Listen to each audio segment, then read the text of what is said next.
बिस्मिल्लाहिर्रहमानिर्रहीम। आज हम बात करेंगे पावर बीआई के बारे में, उसके इंट्रोडक्शन के बारे में, और मैं आपको बताऊंगा उसके इंटरफेस के बारे में। उसका इंट्रोडक्शन होगा और उसके इंटरफेस के बारे में हम स्टडी करेंगे, और मैं आपको उसकी सारी चीज़ें बताऊंगा और गाइड करूंगा कैसे हम इसको यूज़ कर सकते हैं। सबसे पहले अगर मैं इसका शॉर्ट इंटरव्यू दूं और आसान लफ्ज़ों में से बयान करूं तो ये बनता है कि पावर बीआई जो है वो माइक्रोसॉफ्ट का बिजनेस इंटेलिजेंस टूल है, जिसकी हेल्प से आप डिफरेंट डाटा सोर्स से कनेक्ट कर सकते हैं और फाइनली आप एक डैशबोर्ड या रिपोर्ट बना सकते हैं। अच्छा, इसके बाद ये है इसका बेसिक इंट्रोडक्शन। इसके बाद हम आते हैं इसके इंटरफेस पे। ये जो हमारे सामने है ये इसका इंटरफेस खुला हुआ है। हम ये हमारे पास ब्लैंक रिपोर्ट आ रही है, 1 लाख कैटलॉग आ रहा है, एक्सेल वर्कबुक है, एक्सेल एसक्यूएल सर्वर है हमारे पास, या डिफरेंट डाटा अदर सोर्स से भी हम सबसे पहले हम जाते हैं ब्लैंक रिपोर्ट पे।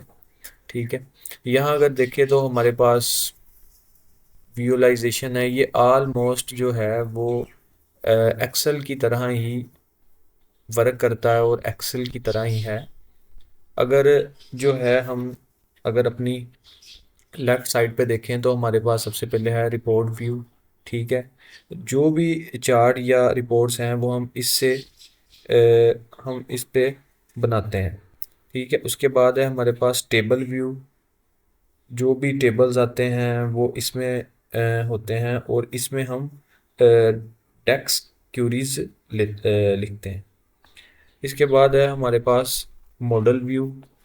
जो भी टेबल्स होंगे और डाटा सोर्स, उनको अगर कनेक्ट करना हो और उनके बीच में रिलेशनशिप बनाना हो तो हम मॉडल व्यू में जाएंगे।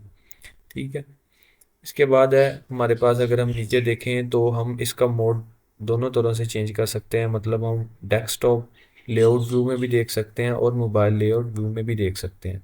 उसके बाद हमारे पास है पेजेस। हम अपने पेजेस इंक्रीज भी कर सकते हैं। ठीक है, और ये देखें पेजेस इस तरह इंक्रीज भी हो जाएंगे, और अगर आपने इसको डिलीट करना हो तो आप इसको डिलीट भी कर सकते हैं हमारे पास। ठीक है, डुप्लीकेट पेज भी बना सकते हैं। ठीक है, अगर आप राइट क्लिक करें तो ये देखें आप इसको नेम भी दे सकते हैं, डुप्लीकेट भी बना सकते हैं सेम इसी तरह का पेज। अच्छा, तो इसके बाद हम आते हैं, ये अगर इसका आप टॉप देखें तो ये same as it is Excel की तरह ही है और उसी की तरह वर्क करता है। इसके बाद हमारे पास आ जाएगा डाटा। ठीक है, जो है गेट डाटा, इसका इंटरफेस ऑलमोस्ट एक्सेल की तरह ही मिलता है। ठीक है, अगर हम इस पे जाएं तो हमारे पास जिस तरह का भी डाटा है, चाहे वो एक्सेल की फॉर्म में है, पावर बीआई में है, ठीक है, डाटा फ्लो है, डाटा रिवर्स है, एसक्यूएल में है, ठीक है, सीएसवी है, इवन जेसन फाइल है आपके पास, या कोई और भी चीज़ है तो वो हम इस पे डायरेक्ट अपलोड कर सकते हैं अपने डाटा को। ठीक है, ये देखें अगर आपके पास फोल्डर में डाटा है या शेयर पॉइंट फोल्डर में है या पीपीटी में है या किसी भी में है तो वो आप एक्स इस पे अपलोड कर सकते हैं। अच्छा, फिलहाल हम आएंगे।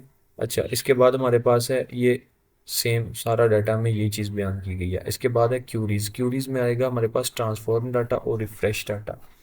जो ट्रांसफॉर्म है, जब आप डाटा अपलोड करते हैं तो ये जो हमारे पास ट्रांसफॉर्म डाटा होता है, इस जब भी आप डाटा अपलोड करते हैं सिस्टम में या किसी भी सोर्स से, तो उस पर जो भी ऑपरेशन करना होता है, चाहे वो डाटा क्लीनिंग करना हो या प्रोसेसिंग करना हो, तो ये हमारे पास ट्रांसफॉर्म डाटा से होगा। ठीक है, उसके बाद हम आते हैं विजुअलाइजेशन पे। विजुअलाइजेशन जो हमारे पास पैनल है, ये मोस्ट यूजेबल पैनल है पावर बीआई में। सबसे ज़्यादा हम इसी को यूज़ करेंगे चार्ट्स क्रिएट करने में, उनको वैल्यू देने में, अपने डाटा को सेट करने में, अपने डाटा को विजुअलाइज करने में, उनके थीम चेंज करने में, इफ़ेक्ट देने में, अपने डाटा को रीअरेंज करने में। ठीक है, हर चीज़ में हमारे पास ये वाला पैनल यूज़ होगा। तो बेसिकली आज की हमारी वीडियो इतनी ही थी। ये हमारे पास है पावर बीआई का इंटरफेस, और इन्हीं चीज़ों की मदद से हम अपनी रिपोर्ट बनाते हैं, अपने एनालिसिस करते हैं, और अपना इंटरेक्टिव डैशबोर्ड बनाने के लिए भी हमें यही सारी चीज़ें यूज़ होती हैं। नेक्स्ट वीडियो में हम इंशाल्लाह इस पे डीप स्टडी करेंगे, अपना प्रोजेक्ट स्टार्ट करेंगे और नई चीज़ सीखेंगे। आज के लिए इतना ही। अल्लाह हाफिज़।